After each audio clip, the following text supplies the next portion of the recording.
मेरी वॉइस सही सही आ रही है सबको?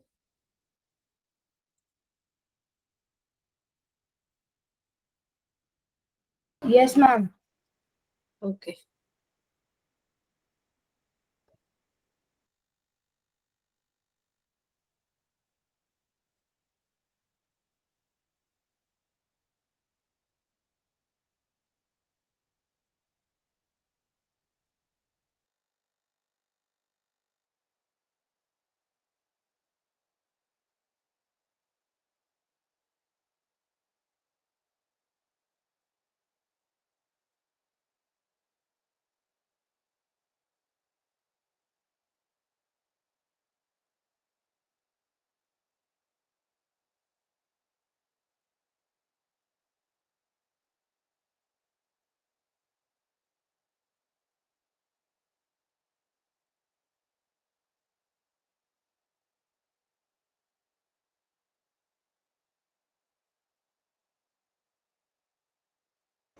Screen is visible.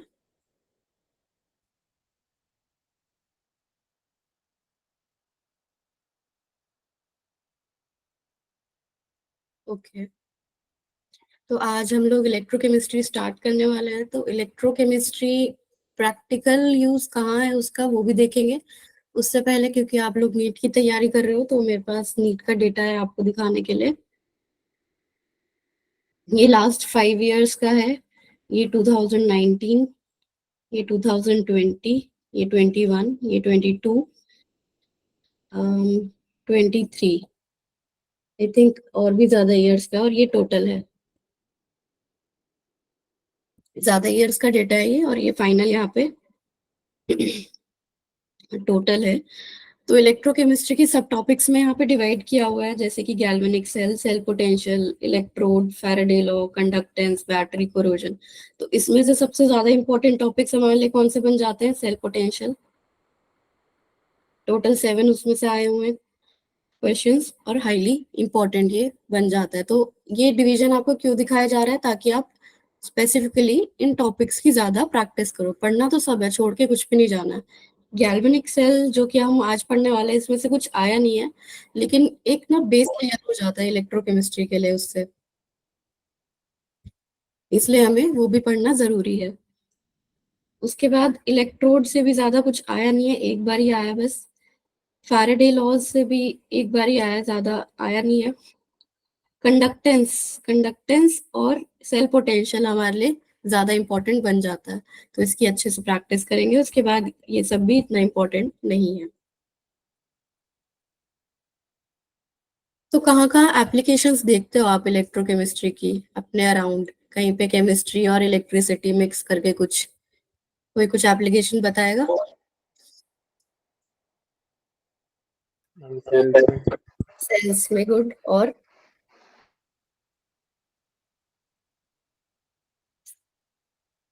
और किसी को कुछ पता हो? एक तो हो गया सेल्स में, बैटरीज में, और एक होता है फ्यूल सेल। फ्यूल सेल में क्या है कि जैसे हम कॉन्टिन्यूअसली इसमें फ्यूल प्रोवाइड करते रहेंगे, जैसे ये हाइड्रोजन फ्यूल सेल की इमेज है, कंटिन्यूअसली इसमें H2 प्रोवाइड करते रहेंगे तो ये हमें इलेक्ट्रिसिटी देता रहेगा। ये होता है फ्यूल सेल। इसके बारे में डिटेल में हम एकदम लास्ट में पढ़ेंगे। उसके बाद ये हॉल हेरोल्ड प्रोसेस की इमेज है। मेटलर्जी में काफी एप्लीकेशन है इलेक्ट्रोकेमिस्ट्री का। Al2O3 एल्यूमिनियम ऑक्साइड का ओर, जिससे एल्यूमिनियम एक्सट्रैक्ट हो रहा है। तो ये मेटलर्जी में इसकी काफी एप्लीकेशन है इलेक्ट्रोकेमिस्ट्री की। उसके बाद इलेक्ट्रोलाइसिस में, इलेक्ट्रोलाइसिस में इलेक्ट्रोलाइटिक रिफाइनिंग, गुड। इलेक्ट्रोलाइसिस में जो रिएक्शंस हमारी नॉन स्पॉन्टेनियस होती है उनको स्पॉन्टेनियस कर सकते हैं। गैसेस जो रिलीज हो रही है वो हम इकट्ठी कर सकते हैं, उसका कहीं यूज कर सकते हैं। तो इलेक्ट्रोलाइसिस में भी, जो इलेक्ट्रोलाइटिक सेल में हम पढ़ेंगे। उसके बाद इलेक्ट्रिक ईल्स पढ़ा है आपने? पढ़ा नहीं मतलब सुना होगा। कुछ ऐसे क्रिएचर्स जो पानी में रहते हैं और करंट मारते हैं, एक कार्टून वगैरह में देखा होगा, किसी मूवी पे देखा होगा, राइट? तो ये भी इलेक्ट्रोकेमिस्ट्री का एप्लीकेशन है एक, रियल लाइफ में। जैसे फ्यूल सेल में कॉन्टिन्यूसली हाइड्रोजन प्रोवाइड कर रहे थे एज अ फ्यूल, वैसे ही इनका भी फ्यूल सेल पानी से इन्हें मिलता है, फ्यूल मिलता है, और उससे ये करंट जो है वो प्रोड्यूस करते हैं अपने खाने से, या जो भी गैसेस, ऑक्सीजन वगैरह, जो भी इनका पूरा मैकेनिज्म है, उससे ये इलेक्ट्रिसिटी प्रोड्यूस करते हैं पानी में। तो ये सब हो गई general applications of electrochemistry.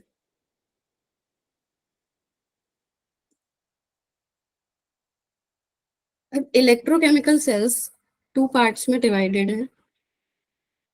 Electrochemical cells क्या है? या तो केमिकल एनर्जी से इलेक्ट्रिकल एनर्जी प्रोड्यूस हो रही होगी, या फिर इलेक्ट्रिकल से केमिकल प्रोड्यूस हो रही होगी। तो जब केमिकल से इलेक्ट्रिकल प्रोड्यूस हो रही होती है उसको बोलते हैं गैल्वेनिक सेल।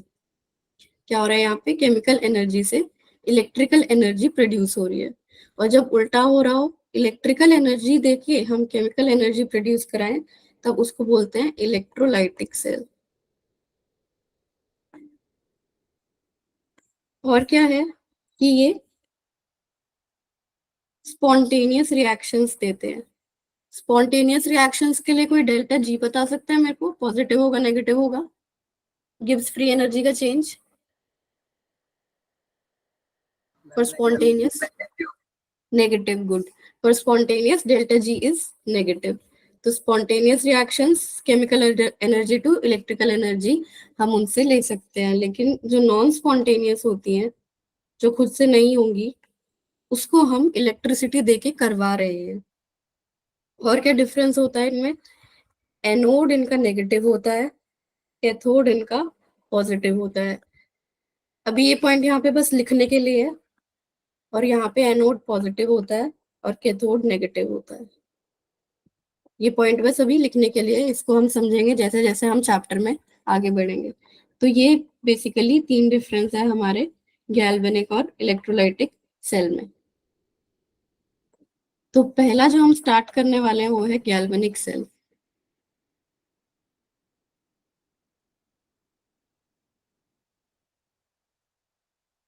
गैल्वेनिक सेल में क्या है?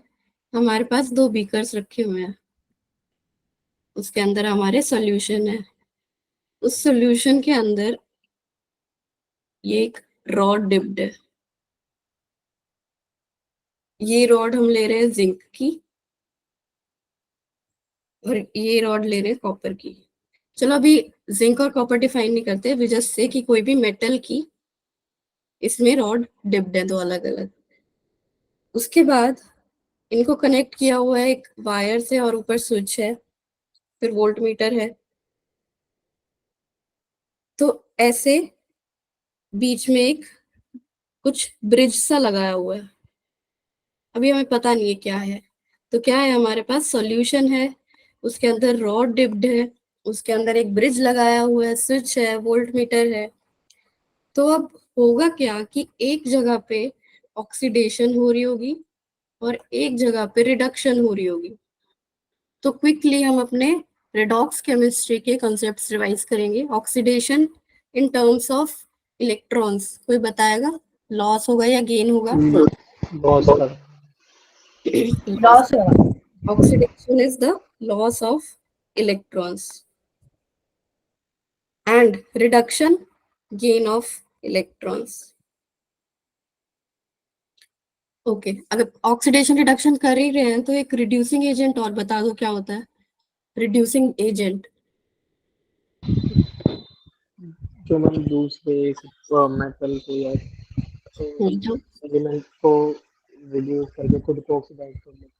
हाँ, सामने वाले को रिड्यूस करे और खुद ऑक्सीडाइज हो, itself oxidised. Similarly oxidising agent जो इटसेल्फ रिड्यूस्ड और सामने वाले को ऑक्सीडाइज। तो ये हो गया हमारा reduction, oxidation, reducing agent, oxidising agent. अब हम बाय कन्वेंशन क्या करते हैं, जो ऑक्सीडेशन वाला चेंबर होता है या फिर जो एक बीकर है इनमें से, ऑक्सीडेशन जिसमें होगी उसको हम लेफ्ट साइड पे रखते हैं और रिडक्शन वाले को राइट साइड पे रखते हैं। उल्टा भी रख सकते हैं, लेकिन बाय कन्वेंशन हमने ऐसे ही किया हुआ है। तो इस चीज को याद करने के लिए एक ट्रिक है, लोन। लोन लेना नहीं है अभी हमें हमें यहाँ पे लोन से क्या याद रखना है कि लेफ्ट में ऑक्सीडेशन हो रही है, और ऑक्सीडेशन एनोड पे होती है और एनोड नेगेटिव है। लेफ्ट ऑक्सीडेशन हमने समझ लिया। एनोड नेगेटिव क्या है ये अभी हम समझते हैं। यहाँ तक क्लियर है एनोड नेगेटिव को छोड़ के? Oxidation, reduction, oxidising agent, reducing agent, ठीक है। तो गैल्वेनिक सेल का हमारा एक एग्जाम्पल है डैनियल सेल। अब यहाँ पे क्या है, जैसे हमने पीछे मेटल की रॉड्स ली थी उनको डिप किया था, यहाँ पे हमने जिंक की रॉड ली है लेफ्ट साइड में और कॉपर की रॉड ली है राइट साइड में। तो यहाँ पे जो सोल्यूशन लिए हुए हैं वो जिंक सल्फेट और यहाँ पे कॉपर सल्फेट। तो अब होगा क्या कि इनकी ऐसी टेंडेंसी है कि या तो ये सामने वाले के प्रेजेंस में ऑक्सीडाइज हो जाए या सामने वाले की प्रेजेंस में रिड्यूस हो जाए। तो जिंक की ऐसी क्या टेंडेंसी है कि वो कॉपर की प्रेजेंस में ऑक्सीडाइज हो जाता है, और ऑक्सीडाइज अगर होगा तो रिएक्शन क्या बनेगी, जिंक लूज करेगा 2 इलेक्ट्रॉन्स और Zn2+ फॉर्म करेगा। और यहाँ से जो कॉपर 2+ है सल्फेट के साथ, ये कॉपर 2+ 2 इलेक्ट्रॉन्स गेन करके कॉपर सॉलिड बनाएगा। ये कॉपर 2+ वो 2 इलेक्ट्रॉन्स गेन करके कॉपर सॉलिड बनाएगा। तो अगर हम नेट रिएक्शन लिखे, नेट रिएक्शन लिखते थे जैसे रेडॉक्स में, तो ऑक्सीडेशन और रिडक्शन को एक साथ सम कर देते थे। तो जो नेट रिएक्शन आएगी वो क्या आएगी, Zn+copper 2+ gives Zn2+ plus copper. Phases अगर इनके डिफाइन करें तो जिंक सॉलिड क्योंकि मेटल है, कॉपर 2+ क्योंकि सोल्यूशन में है इसलिए एक्वस, सिमिलरली Zn2+ भी एक्वस, और कॉपर यहाँ पे सॉलिड। तो एक हमारी मतलब एक इंपॉर्टेंट चीज कंप्लीट हुई जो कि थी नेट रिएक्शन लिखना। अब हो क्या रहा है इसमें, Zn जो है ऑक्सीडाइज हो रहा है, तो Zn अगर ऑक्सीडाइज हो रहा है तो यहाँ से कुछ Zn2+ आयंस नीचे जा रहे हैं, और जो इलेक्ट्रॉन्स है वो वायर के थ्रू ट्रैवल करके, इलेक्ट्रॉन्स वायर के थ्रू ट्रैवल कर रहे हैं, इस इलेक्ट्रोड पे आ रहे हैं। इलेक्ट्रोड किसको बोल रहे हैं, ये जो मेटल की रॉड है इसको बोल रहे हैं इलेक्ट्रोड, और इस सोल्यूशन को बोल रहे हैं इलेक्ट्रोलाइटिक सोल्यूशन। मतलब दोनों जिंक सल्फेट और कॉपर सल्फेट को बोल रहे हैं इलेक्ट्रोलाइटिक सोल्यूशन, और इनको बोलते हैं इलेक्ट्रोड्स। तो इलेक्ट्रॉन्स जिस डायरेक्शन में ट्रैवल करते हैं करंट उसकी ऑपोजिट डायरेक्शन में बोलते हैं, कन्वेंशनली फिजिक्स में पढ़ा है इलेक्ट्रॉन्स की ऑपोजिट डायरेक्शन में करंट का फ्लो, तो इसलिए करंट का फ्लो यहाँ पे इस डायरेक्शन में दिखाया हुआ है। अब हमने लास्ट स्लाइड में एक चीज कही थी कि एनोड नेगेटिव तो ये एनोड नेगेटिव कैसे हो रहा है, जिंक जो है 2 इलेक्ट्रॉन्स लूज कर रहा है और Zn2+ बना रहा है। तो इन इलेक्ट्रॉन्स की वजह से this particular electrode becomes negatively charged, इसलिए इस पे ये नेगेटिव साइन भी दिखाया हुआ है इन इलेक्ट्रॉन्स की वजह से। और यहाँ पे क्या हो रहा है राइट साइड में, यहाँ पे कॉपर 2+ फॉर्म हो रहा है। तो पोलैरिटी डिफाइन करने के लिए हमने इसको पॉजिटिव बोल दिया क्योंकि इस पे इलेक्ट्रॉन्स आ रहे हैं, और इलेक्ट्रॉन्स किस जगह पे ही जाएंगे जहाँ सिर्फ पॉजिटिव होगा, अगर यहाँ नेगेटिव होता तो नहीं आते। तो पोलैरिटी हमने डिफाइन कर दी लेफ्ट साइड पे एनोड की नेगेटिव ड्यू टू इलेक्ट्रॉन्स, और यहाँ पे कैथोड की पॉजिटिव। अब एनोड कैथोड क्या है,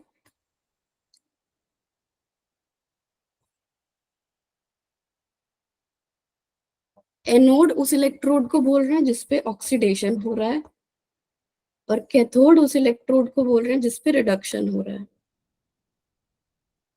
तो ऑक्सीडेशन हमारा किस पे हो रहा है, यहाँ पे जिंक इलेक्ट्रोड पे। तो ये क्या है हमारा पूरा ऑक्सीडेशन का मतलब anode, zinc is the anode और यहाँ पे कॉपर इज द कैथोड। जहाँ पे रिडक्शन वहां पे कैथोड, जहाँ पे ऑक्सीडेशन वहां पे एनोड। अब ये हमारा लोन वाला जो ट्रिक था ये पूरा कंप्लीट हो गया। लेफ्ट में ऑक्सीडेशन और लेफ्ट में क्या है एनोड, और एनोड के ऊपर क्या है नेगेटिव। अब ये चीज और याद रखना कि ये सिर्फ हमारा गैल्वेनिक सेल के लिए, क्योंकि इलेक्ट्रोलाइटिक सेल में पोलैरिटी रिवर्स हो जाती है। यहाँ तक क्लियर है? अभी ये सॉल्ट ब्रिज का क्या फंक्शन है हम अभी देखते हैं। सॉल्ट ब्रिज को छोड़ के बाकी क्लियर है?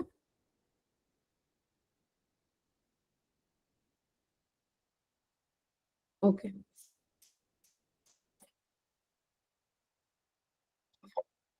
अगर क्लियर है तो इस क्वेश्चन का आंसर बताओ।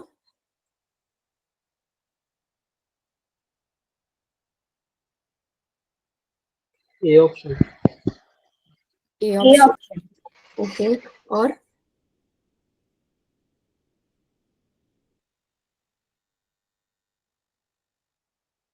ठीक है, good. A option, chemical reaction produces electrical energy.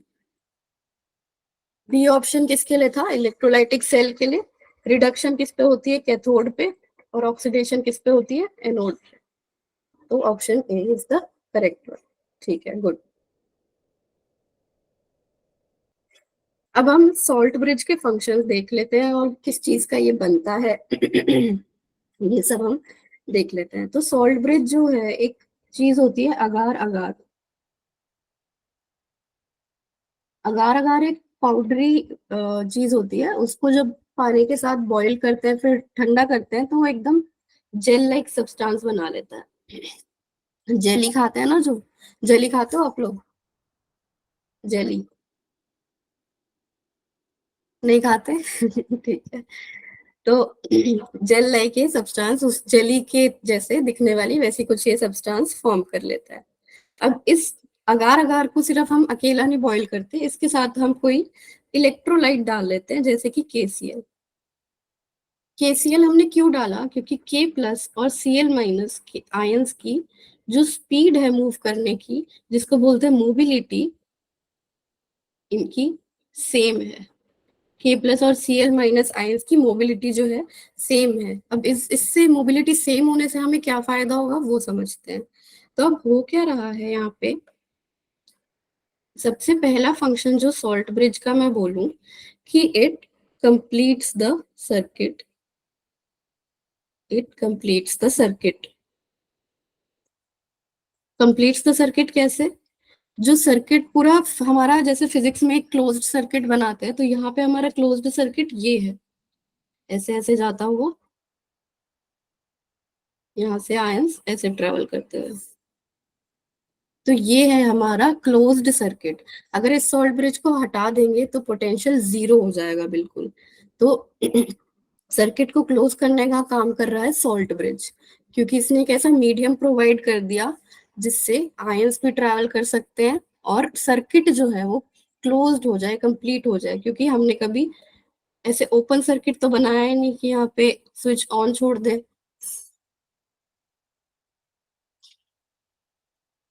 मेरी स्क्रीन लैग कर रही है क्या?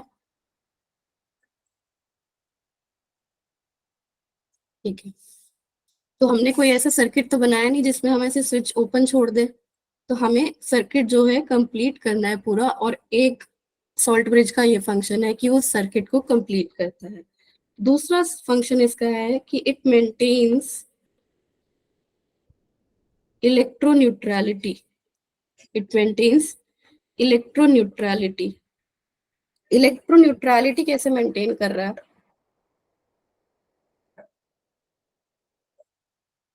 अब यहाँ पे हमारे पास क्या बन रहा था? जेड एन से जेड एन टू प्लस, और यहाँ पे copper two plus plus two electron giving copper. Zn two plus यहाँ पे फॉर्म हो रहा है, और यहाँ पे कॉपर टू प्लस तो कॉपर में जा रहा है, लेकिन साइड में और क्या था हमारे पास? Sulphate ions, SO4 two minus. तो होगा क्या, टाइम के साथ साथ ये Zn टू प्लस यहाँ पे बहुत ज्यादा फॉर्म होने लगेंगे, और सिमिलरली यहाँ पे SO4 टू माइनस बहुत ज्यादा फॉर्म होने लगेंगे। तो अगर एक जगह पे बहुत ज्यादा चीज कोई डेवलप हो जाए, कोई चार्ज बहुत ज्यादा डेवलप हो जाए, तो फर्दर रिएक्शन पॉसिबल नहीं होगा। अगर यहाँ पे पूरा नेगेटिव नेगेटिव बहुत ज्यादा एक्यूमुलेट हो गया, इलेक्ट्रॉन्स नहीं आना चाहेंगे। अगर बहुत ज्यादा नेगेटिव नेगेटिव डेवलप हो गया, तो इस नेगेटिव को यहाँ पे और इस पॉजिटिव को यहाँ पे कौन हमारा न्यूट्रलाइज करने में हेल्प कर रहा है? KCl, जो इस सॉल्ट ब्रिज के पास है। ये K प्लस और Cl माइनस की अगर मूव करने की स्पीड सेम रहेगी तो K plus ions same speed से यहाँ जा पाएंगे और Cl माइनस आयंस भी उसी स्पीड से यहाँ आ पाएंगे। तो यहाँ पे क्या हो रहा है कि K प्लस जो कि एक पॉजिटिव आयन है यानी कि कैटायन है, वो इस सल्फेट को न्यूट्रलाइज कर रहा है और सिमिलरली यहाँ Zn2 प्लस को न्यूट्रलाइज कर रहा है कौन? Cl minus. अब अगर ये न्यूट्रलाइज कर रहा है तो इसका मतलब ये नहीं है कि ये कोई प्रेसिपिटेट बना रहा है, यहाँ कोई प्रेसिपिटेट नहीं बन रहा है, ये सोल्यूबल ही रहेगा, ये सॉल्यूशन में ही रहेगा। दिक्कत हमें तब होगी अगर ये प्रेसिपिटेट करके बैठ जाए सॉल्यूशन में, वो हमें नहीं चाहिए, हमें ये सॉल्यूशन में ही चाहिए। तो दूसरा जो फंक्शन हो गया सॉल्ट ब्रिज का, it maintains the electroneutrality. Third, it minimises liquid junction potential. It minimizes liquid junction potential. अभी liquid junction potential क्या है? अगर हम अलग अलग बीकर्स में वो सॉल्यूशंस ना रख के ऐसे रखें कि मतलब ये बीच में से काट के दिखाया हुआ है एक सेल को, अंदर क्या है, यहाँ पे Zn रॉड है, ZnSO4 का सोल्यूशन है, बाहर क्या है, कॉपर की रॉड और बाहर कॉपर सल्फेट का सोल्यूशन है।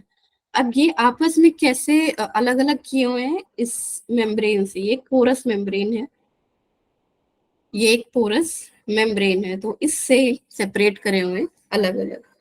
अब होगा क्या अगर मैं इसको ऐसे ड्रॉ करूं, एक ही बीकर में दोनों सॉल्यूशंस रखे हुए हैं, ये मेम्ब्रेन है बीच में, यहाँ पे Zn2 प्लस और यहाँ पे क्या है, कॉपर 2 प्लस से कॉपर, और बहुत ज्यादा फॉर्म हो रहा है SO4 2 माइनस, यहाँ बहुत ज्यादा फॉर्म हो रहे हैं Zn2 प्लस। तो होगा क्या, टाइम के साथ साथ जैसे जैसे Zn2 प्लस और SO4 2 माइनस बढ़ेंगे, अब क्या है, पॉजिटिव और नेगेटिव आपस में अट्रैक्ट करते ही हैं, तो इनकी टेंडेंसी क्या होगी, to move towards each other, इनकी टेंडेंसी होगी to move towards each other. Electrode भी है हमारे पास, यहाँ पे इलेक्ट्रोड के ऊपर यहाँ पे क्या है, एनोड के ऊपर नेगेटिव है, कैथोड के ऊपर पॉजिटिव है, कुछ सल्फेट तो यहाँ पे भी होंगे इसके आसपास, सिमिलरली कुछ Zn2 प्लस इसके आसपास भी होंगे, लेकिन फिर भी टाइम के साथ साथ क्या होगा, इनकी जो कॉन्सेंट्रेशन जैसे जैसे बढ़ती जाएगी वैसे वैसे क्या होगा कि धीरे धीरे एक दूसरे की तरफ मूव करने लगेंगे। जैसे यहाँ पे बहुत ज्यादा नेगेटिव डेवलप हो गया और यहाँ पे बहुत ज्यादा पॉजिटिव डेवलप हो गया, तो इस पॉइंट को, इस मेम्ब्रेन को हम क्या बोल रहे हैं, जंक्शन।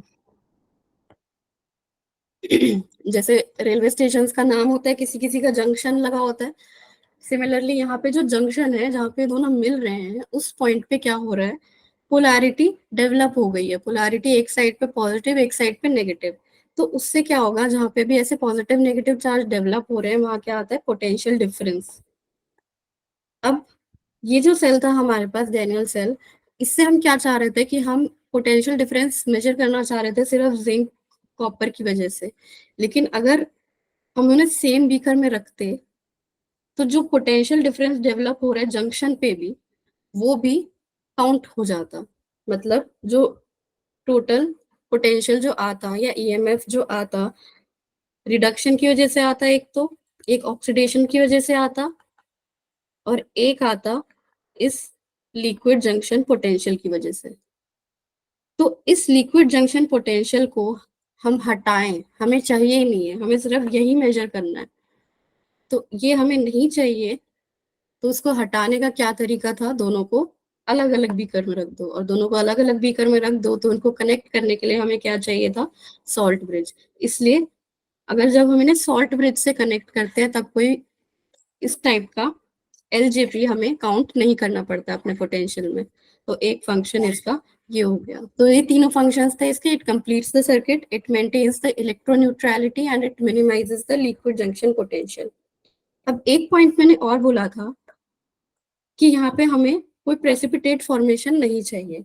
तो जब केसीएल यूज होता है तो कुछ ऐसे इलेक्ट्रोलाइटिक सॉल्यूशंस हैं जिनके साथ हम केसीएल यूज नहीं कर सकते।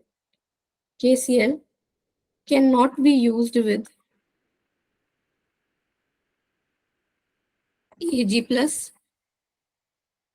सिल्वर के साथ यूज नहीं कर सकते क्योंकि क्या बना लेगा, AgCl प्रेसिपिटेट बना लेगा। सिमिलरली और क्या है, Hg2 प्लस, थैलियम प्लस और लेड। ये सारे आयंस ऐसे हैं जिनके साथ हम KCl यूज नहीं कर सकते, क्योंकि फॉर्मेशन हो जाती है प्रेसिपिटेट की, which we do not want. Precipitate अगर बन जाएगा तो इन आयंस की कॉन्सेंट्रेशन K+Cl- की खत्म होती चली जाएगी, जो कि हमें नहीं चाहिए। हमें इलेक्ट्रोन्यूट्रलिटी ओवरऑल चाहिए चाहिए। Any doubts still? Salt bridge,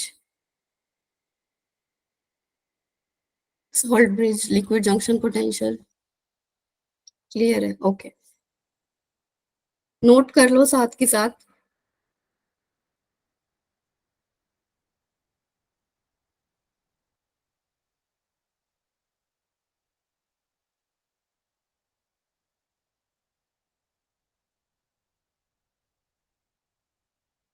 note कर लो जल्दी से।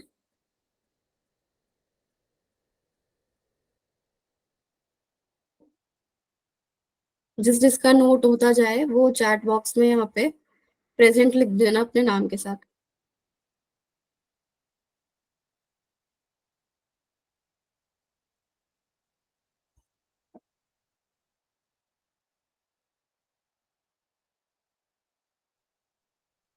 जिस जिसका नोट होता जाए वो चैट बॉक्स में अपने नाम के साथ प्रेजेंट लिख देना।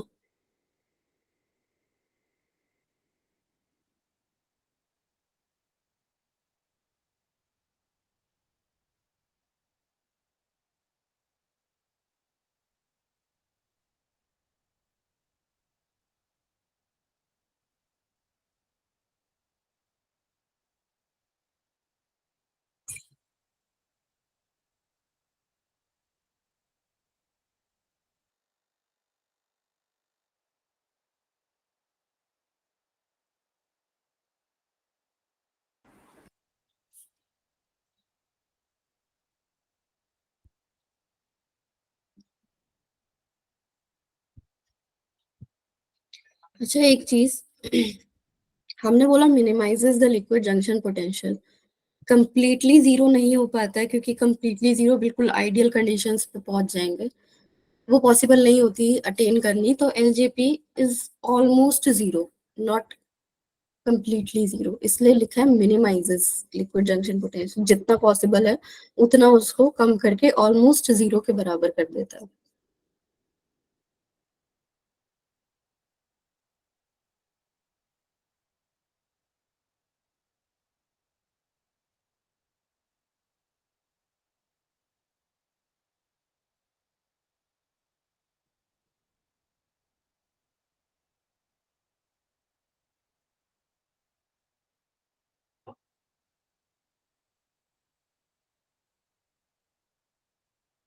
चले आगे।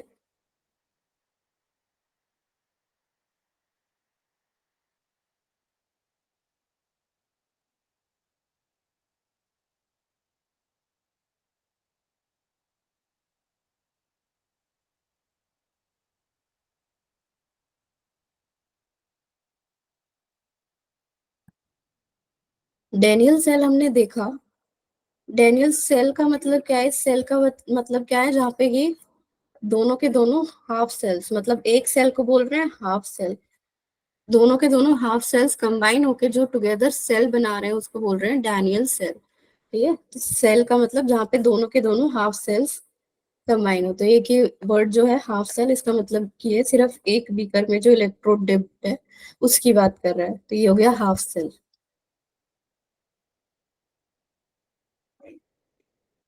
अब इस सेल को एक रिप्रेजेंट करने का तरीका है, क्योंकि हम हर बार तो ये नहीं लिख सकते कि zinc dipped in zinc sulphate, copper dipped in copper sulphate. तो एक शॉर्ट मेथड डिवाइस किया हुआ है। ABC पढ़ते हैं, ABCDEF। तो ABC से हमें चलना है यहाँ पे। A is for anode, B is for bridge and C is for cathode. A is anode, B is bridge, C is cathode. Bridge को रिप्रेजेंट करते हैं ऐसे दो वर्टिकल लाइन से। तो अब अगर हम लेफ्ट में एनोड को लिखेंगे, एनोड पे क्या था? जिंक। तो जिंक किस में जा रहा था? Zn2 प्लस में। तो हमने Zn पहले लिखा, फिर लिखा Zn2+। अब बीच में ब्रिज है, ब्रिज के लिए ये दो वर्टिकल लाइन लगाई। उसके बाद कैथोड के लिए Copper 2+, किसमें जा रहा था, कॉपर में। अब इनके बीच में भी हमें एक वर्टिकल लाइन लगानी है। क्यों लगानी है, क्योंकि इनके फेजेस अलग अलग है। जिंक क्या है, सॉलिड में, Zn2+ is in aqueous, Copper 2+ is in aqueous and copper is in solid। तो ये aqueous और solid अलग अलग है, इसलिए बीच में यहाँ पे एक वर्टिकल लाइन लगाए। तो ऐसे हम किसी भी सेल को रिप्रेजेंट कर सकते हैं, लेफ्ट में नोड लिख के, बीच में ब्रिज लिख के और राइट में कैथोड लिख के।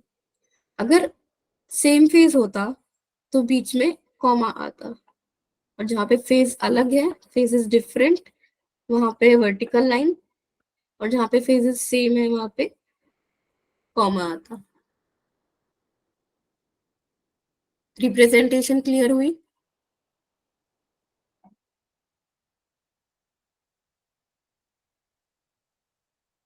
क्लियर हुई तो फिर ये क्वेश्चन करो, which is the correct representation for the given cell reaction.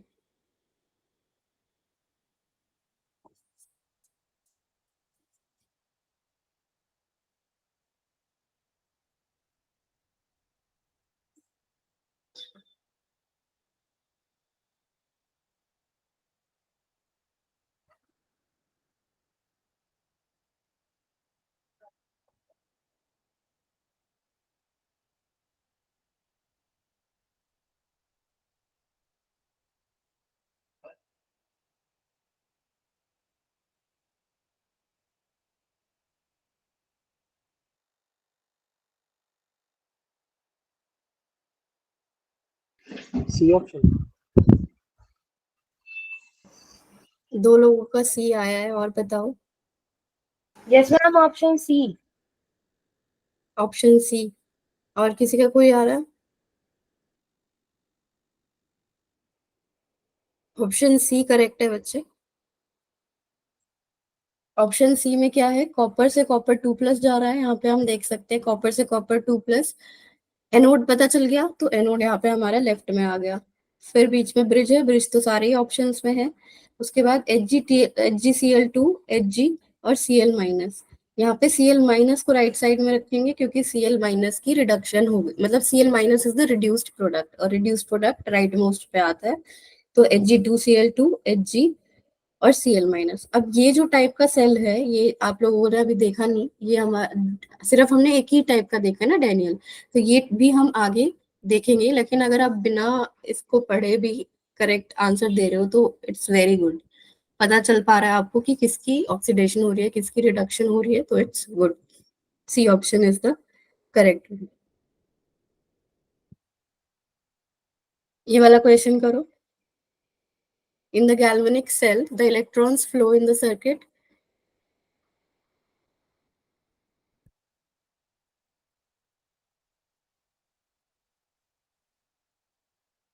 Ma'am B option. From D option. Copper to silver. यहाँ पे क्या है, एनोड इस साइड, और इस साइड क्या है, cathode. From copper to silver, anode lose करेगा और कैथोड गेन करेगा।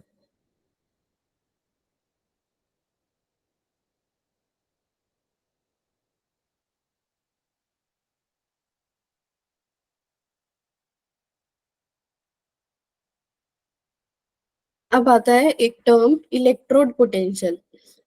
इलेक्ट्रोड पोटेंशियल क्या है, electrode potential is the potential difference between electrode and electrolyte. जो इलेक्ट्रोड थी और जिस इलेक्ट्रोलाइट में वो डिप्ड था, तो इस पे अगर नेगेटिव है तो इसके अराउंड जो पॉजिटिव डेवलप हुआ, ये जो पोटेंशियल डिफरेंस है, इसको बोलते हैं इलेक्ट्रोड पोटेंशियल। तो ये दोनों हाफ सेल्स का अलग अलग अपना इलेक्ट्रोड पोटेंशियल आता है। तो जो स्टैंडर्ड, एक तो ये टर्म हो गई इलेक्ट्रोड पोटेंशियल, एक टर्म है स्टैंडर्ड इलेक्ट्रोड पोटेंशियल। अभी स्टैंडर्ड इलेक्ट्रोड पोटेंशियल क्या है, जब हम इन इलेक्ट्रोलाइट्स की कॉन्सेंट्रेशन सबकी 1 मोलर लेके चले, टेम्परेचर 298 केल्विन, और अगर कोई गैस प्रेजेंट है, अगर प्रेजेंट है कोई गैस, तो 1 बार उसका प्रेशर होना चाहिए। तो जब ये सारी कंडीशंस होंगी तो ये टर्म आती है स्टैंडर्ड इलेक्ट्रोड पोटेंशियल। और इसको डिनोट करने के लिए भी हम ऐसे ही नॉट साइन ऊपर लगा देते हैं, जैसे delta G not, delta S not, ये सब। वैसे यहाँ पे standard electrode potential E not. अब ये इलेक्ट्रोड पोटेंशियल्स, क्योंकि हमारे पास दो अलग अलग हाफ सेल्स थे, एक में रिडक्शन हो रही थी, एक में ऑक्सीडेशन हो रही थी, तो इलेक्ट्रोड पोटेंशियल भी एक रिडक्शन का है, एक ऑक्सीडेशन का है। अभी रिडक्शन और ऑक्सीडेशन के क्या है, कैसे हैं, वो समझते हैं।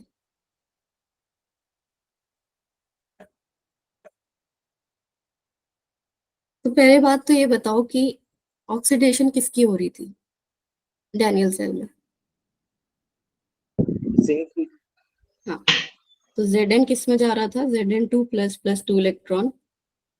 और रिडक्शन किसकी हो रही थी, copper. Copper 2 plus plus 2 electron giving copper. तो ये दो हमारी रिएक्शंस हो रही थी। तो इनकी वजह से जो इलेक्ट्रोड और इलेक्ट्रोलाइट पे पोटेंशियल डिफरेंस आया, ऑक्सीडेशन वाले को ऑक्सीडेशन और रिडक्शन वाले को रिडक्शन बोल रहे हैं। और इसको कैसे डिफाइन कर सकते हैं, oxidation potential is the tendency to get oxidised, tendency to get oxidised, कि उसकी कितनी टेंडेंसी है कि वो ऑक्सीडाइज हो जाए। और reduction potential tendency to get reduced, उसकी कितनी टेंडेंसी है कि वो रिड्यूस हो जाए। तो ये ऑक्सीडेशन और रिडक्शन पोटेंशियल का दूसरा मतलब इसको बोल सकते हैं। अब अकॉर्डिंग टू आयुपैक हमने बाय कन्वेंशन क्या मान लिया, जो भी स्टैंडर्ड इलेक्ट्रोड पोटेंशियल कहीं पे अगर लिखा होगा तो बाय कन्वेंशन हम उसे अज्यूम कर लेंगे कि वो उसका रिडक्शन पोटेंशियल लिखा होगा। Standard electrode potential is the reduction potential bye convention. अब एक और चीज कि रिडक्शन पोटेंशियल और ऑक्सीडेशन पोटेंशियल का मैग्नीट्यूड जो है वो सेम होता है for the same electrode, for the same electrode. Reduction potential और ऑक्सीडेशन पोटेंशियल उनका सेम होता है, बस क्या डिफरेंट होता है, साइन। अगर रिडक्शन पोटेंशियल पॉजिटिव है तो ऑक्सीडेशन नेगेटिव, या ऑक्सीडेशन पोटेंशियल पॉजिटिव है तो reduction potential negative. This is for the same electrode. Same electrode का मतलब क्या है, जैसे इस सेल में हमने देखा कि जिंक की क्या हो रही थी, ऑक्सीडेशन। सिमिलरली अगर कोई ऐसा सेल होगा जिसमें जिंक की क्या हो रही होगी, रिडक्शन, तो वहां पे उसका रिडक्शन पोटेंशियल कितना आएगा, जितना भी उसका ऑक्सीडेशन पोटेंशियल था उसका नेगेटिव। तो फॉर द सेम इलेक्ट्रोड इनके जो मैग्नीट्यूड है वो तो सेम रहेंगे, लेकिन क्या डिफरेंट होगा, बस साइन। तो अगर कहीं पे ई नॉट लिखा है तो मतलब क्या लिखा होगा, रिडक्शन पोटेंशियल। और अगर ई नॉट ज्यादा होगा तो इसका मतलब क्या होगा, tendency to get reduced, tendency to get reduced ज्यादा होगी। तो अगर कहीं पे दो जगह पे एक्स और वाई, ई नॉट की वैल्यू दी हुई है एक्स और वाई, और एक्स ज्यादा है वाई से, एक्स ज्यादा है वाई से, तो रिडक्शन किसकी कराओगे,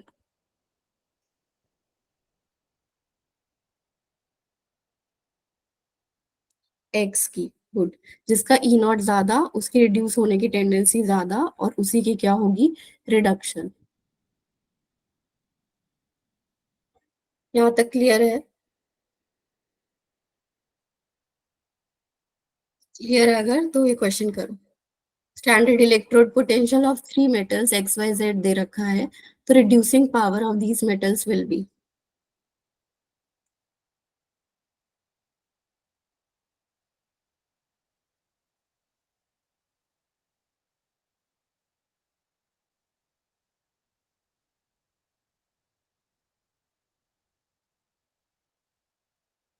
दो लोगों का सिया है।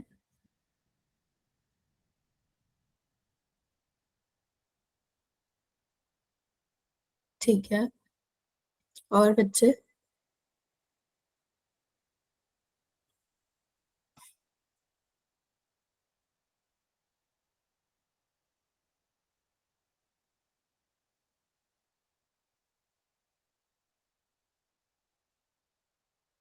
रिड्यूसिंग पावर का मतलब क्या है, सामने वाले को रिड्यूस करना और खुद ऑक्सीडाइज होना। तो ई नॉट का ऑर्डर क्या है हमारे पास यहाँ पे, ई नॉट का ऑर्डर -1.2, 0.5 और -3। तो सबसे कम किसका है, जेड का ई नॉट, फिर किसका है, एक्स का, और फिर किसका है, वाई का। तो ये है ई नॉट का ऑर्डर। ई नॉट का ऑर्डर मतलब टेंडेंसी टू गेट रिड्यूस्ड किसकी ज्यादा होगी, वाई की। टेंडेंसी टू गेट रिड्यूस्ड अगर वाई की ज्यादा होगी तो सामने वाले को ऑक्सीडाइज करेगा, पर इसी का उल्टा क्या हो जाएगा फिर, रिड्यूसिंग पावर। मतलब जिसका ई नॉट सबसे कम वो रिड्यूस सबसे कम, मतलब ऑक्सीडाइज ज्यादा, और ऑक्सीडाइज ज्यादा तो सामने वाले को रिड्यूस ज्यादा। तो सी जो बच्चे कह रहे थे करेक्ट है उनका। ठीक है, गुड। Next question.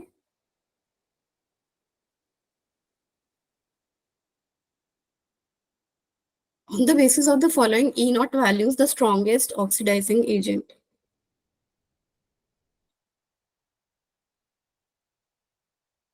इस क्वेश्चन को टाइम लेके करना थोड़ा।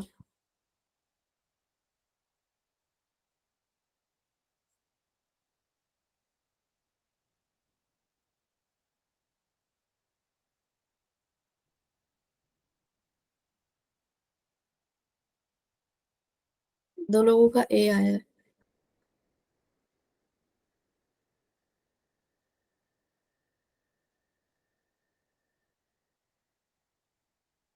गुड चंदन। सुजल और परवीन दोबारा ट्राई करो, सारे ऑप्शंस देखो एक बार।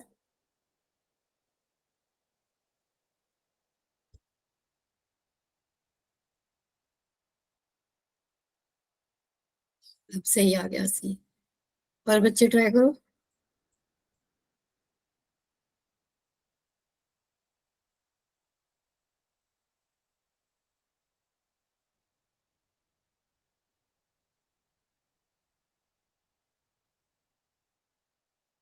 गुड।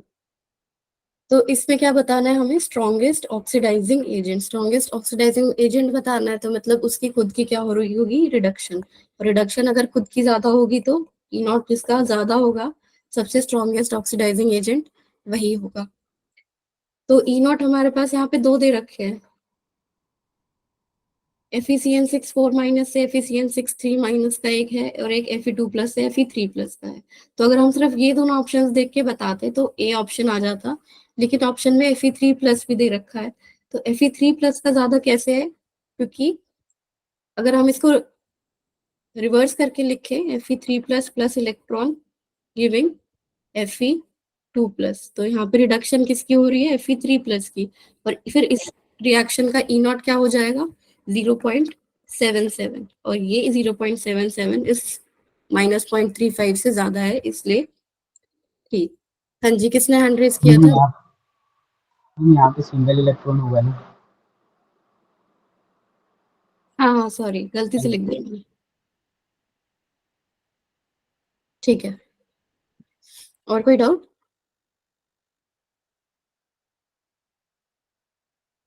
चलो फिर आगे। अब आता है पोटेंशियल ऑफ अ सेल, जो कि हमारा सबसे मेन एम था कैलकुलेट करने का। हमने दोनों हाफ सेल्स का कैलकुलेट नहीं, मतलब देख लिया क्या होता है, समझ लिया क्या होता है, अब हम किसी सेल का कैसे कैलकुलेट करेंगे वो देखना है। चलिए बात, तो इसको रिप्रेजेंट करने का तरीका होता है ई सेल। सेल का पोटेंशियल इज ई सेल, और अगर स्टैंडर्ड कंडीशंस दे रखी हैं तो ई नॉट सेल हो जाएगा। ई सेल कैसे कैलकुलेट करते हैं वो हम नेक्स्ट क्लास में देखेंगे। आज हम क्या देखेंगे कि ई नॉट सेल कैसे कैलकुलेट करते हैं। ठीक है, तो ई नॉट सेल यानी कि potential of a cell is basically potential difference between the electrodes.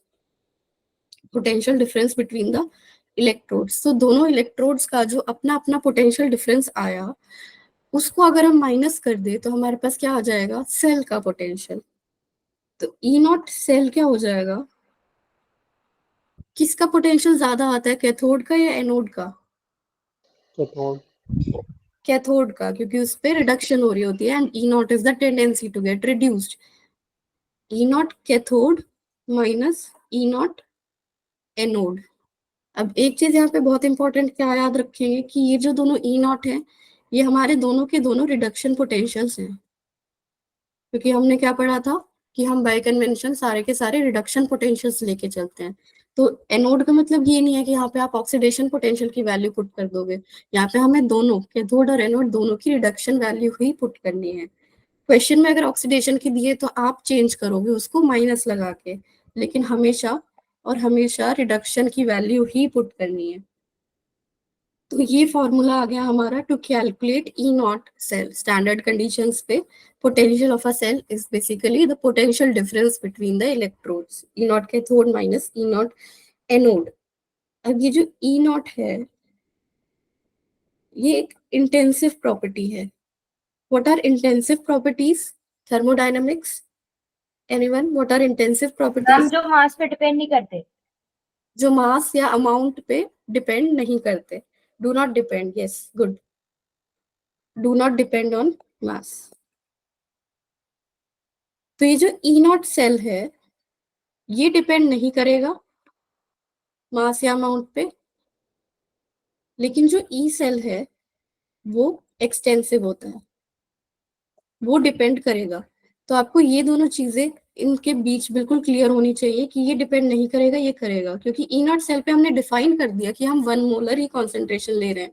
तो जब हमने फिक्स ही कर दी तो चेंज करने का कोई मतलब ही नहीं है, चेंज करेंगे तो वो ई सेल बन जाएगा। तो ई नॉट सेल इज इंटेंसिव, एक चीज ये याद रखनी है। और ई सेल को कैसे डिफाइन किया जा सकता है? E cell is basically the maximum potential that a cell can generate. इस चीज को लिखो, E cell is a maximum potential that a cell can generate, maximum potential that a cell can generate। एक cell से कितना maximum potential आ सकता है उसको बोलते हैं पोटेंशियल ऑफ अ सेल। क्योंकि ये हमेशा, मतलब आइडियल कंडीशंस कभी भी नहीं होती है, ये थर्मोडायनेमिक्स में भी आप पढ़ते हो। तो मैक्सिमम जितना आ सकता है, क्योंकि वायर का रेजिस्टेंस भी होता है कुछ, उसको भी ओवरकम करना पड़ता है, तो उस वजह से कुछ ना कुछ डिडक्शंस हो ही जाती हैं। तो इसलिए E cell is the maximum potential that a cell can generate, and it depends on temperature, concentration, pressure, अगर कोई गैस है तो प्रेशर भी। तो इन सारी चीजों पे भी ये डिपेंड करेगा। और वो कैसे डिपेंड करेगा वो हम नेक्स्ट क्लास में देखेंगे। आज हम सिर्फ ई नॉट सेल तक अपना फोकस रखेंगे।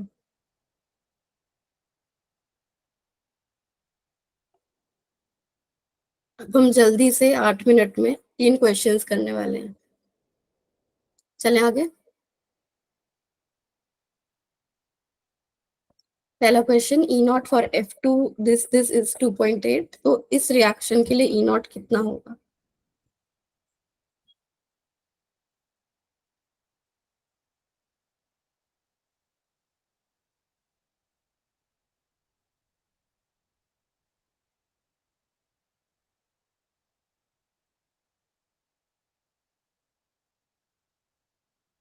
B option.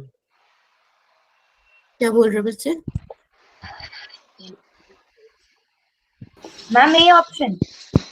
A option correct होगा, क्योंकि हमने क्या बोला, अमाउंट पे डिपेंड नहीं करेगा ई नॉट। हमें क्या दे रखा है? E not. तो चाहे वो इलेक्ट्रॉन्स हाफ कर दे, इलेक्ट्रॉन्स 4 टाइम्स कर दे, या जो भी कर दे, ई नॉट पे डिफरेंस नहीं पड़ने वाला है। बड़ी जल्दी आ गए श्रेष्ठा। तो आंसर क्या हो जाएगा? 2.8 वोल्ट। ठीक है, इलेक्ट्रॉन्स पे डिपेंड नहीं करेगा ई नॉट।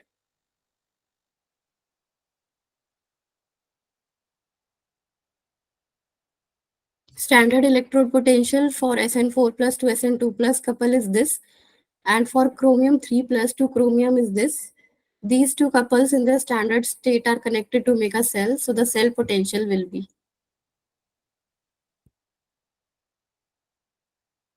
परवीन का बी, चंदन बी।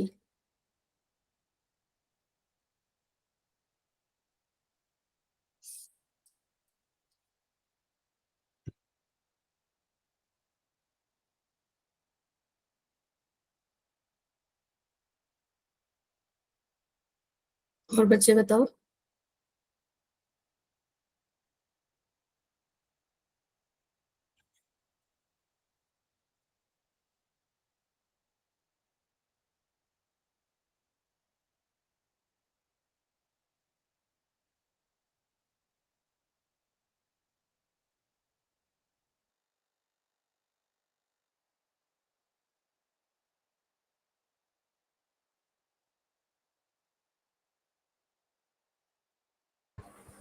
यहाँ पे क्या क्या दे रखा है, यहाँ पे SN4 से SN2+ का ई नॉट दे रखा है, क्रोमियम 3+ से क्रोमियम का ई नॉट दे रखा है। दोनों के दोनों हमें रिडक्शन पोटेंशियल्स दिए हुए हैं। कैसे पता चला? क्योंकि 4+ से 2+ जा रहा है और 3+ से 0 जा रहा है, तो इसका मतलब क्या हो रहा है? रिडक्शन, ऑक्सीडेशन स्टेट कम हो रही है, तो मतलब रिडक्शन।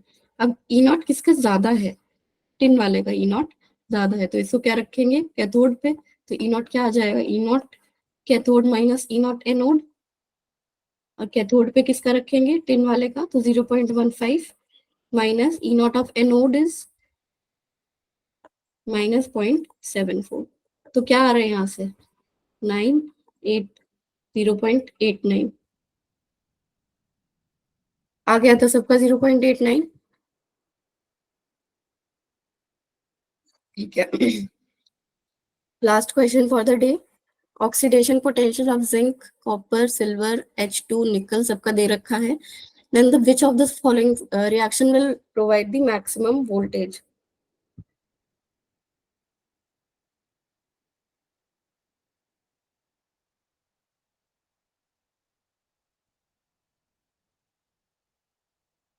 यहाँ पे ध्यान रखना कि ऑक्सीडेशन पोटेंशियल दिया हुआ है।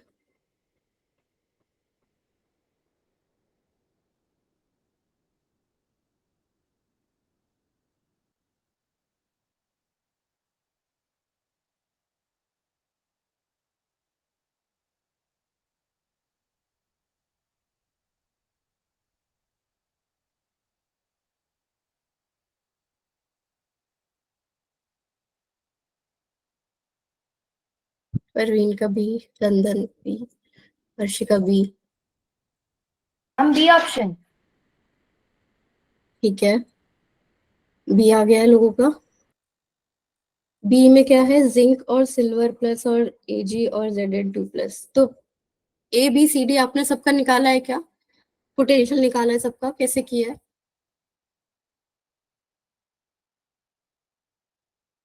कोई अनम्यूट करके बताओ कैसे किया है। मैम हाँ जी चंदन यहाँ पे दे रखा है हमें ऑक्सीडेशन पोटेंशियल में, तो सबसे जी। पहले देखेंगे हम किसका ऑक्सीडेशन ज़्यादा है, ऑक्सीडेशन पोटेंशियल। ठीक है, तो किसका था फिर? ज़्यादा है, सबसे ज़्यादा है मैम जिंक है मैम। इसके बाद में हम रिडक्शन पोटेंशियल निकालेंगे मैक्सिमम किसका है मैम। तो हम यहाँ पे रिवर्स कर देंगे मैम रिएक्शन को, तो सबसे ज़्यादा रिडक्शन पोटेंशियल मैम हमारा Ag का आ जाएगा, Ag+ मैम। ओके तो दोनों को मैम ऐड कर देंगे मैम, तो हमारा मैक्सिमम पोटेंशियल आ जाएगा। ओके। तो आपकी वॉइस बहुत अनक्लियर थी, मैं थोड़ा बहुत समझ पाई कि आपने आइडेंटिफाई किया रिडक्शन पोटेंशियल और ऑक्सीडेशन पोटेंशियल ऐसे किस किस का ज्यादा आ रहा है। तो एक तरीका तो यही है, E not cathode minus E not anode करके रिडक्शन पोटेंशियल्स को माइनस करके। या दूसरा तरीका जैसे अर्शिका ने चार्ट में लिखा है कि maximum voltage is equal to maximum oxidation potential plus maximum reduction potential. क्योंकि हम E not cathode minus E not anode देख रहे हैं, तो ये फॉर्मूला भी, ये जो अर्शिका ने बताया, ये भी इसी से ही आ जाता है। वरना आप अलग अलग भी निकाल के देख सकते हो, वो थोड़ा टाइम खा जाएगा। लेकिन जैसे कि आइडेंटिफाई करके कि यहाँ पे ऑक्सीडेशन हो रही है, यहाँ पे रिडक्शन हो रही है, तो उस हिसाब से अपने उस पे मतलब किसको कैथोड पे रखना है, किसको एनोड पे रखना है, फिर वो देख के ऐसे भी कर सकते हो। वरना इस फॉर्मूले से भी कर सकते हो, maximum oxidation potential plus maximum reduction potential.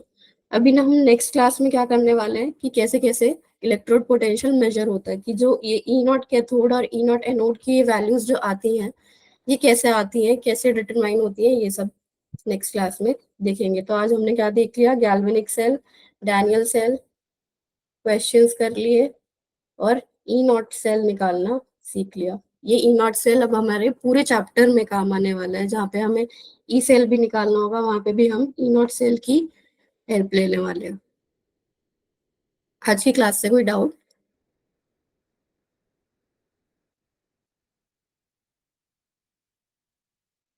Okay.